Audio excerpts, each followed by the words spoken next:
NDTV Profit exclusive, viewers. Sources tell NDTV Profit that final decision on the long-awaited NSE IPO will likely be taken up in SEBI's next advisory committee meeting.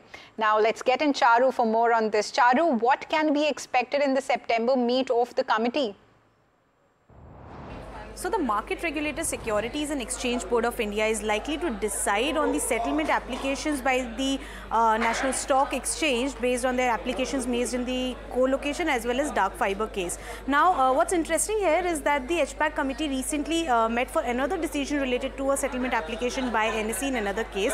This pertains to a 2021 case that dealt with a third vendor dealing with the storage of data related to the exchange. Now that is a completely different case that was settled for about 40 crore rupees, but following this, the other two things that are going to be on the agenda of the HPAC committee dealing with the NSE settlement cases in the September meeting will be likely deciding on the co-location and dark fiber cases as well. Now we must understand that this is very crucial for the exchange to get a no objection certificate from the regulator. Post this, they will be preparing their draft papers for the IPO DRHP from scratch, which is likely to be done by the end of December or beginning of January, following which at the very end of FY26 or during the initial time of FY27, the IPO is likely to be launched. We must also understand that this will also depend on how conducive the market is at the time, but these are the developments that we know for now.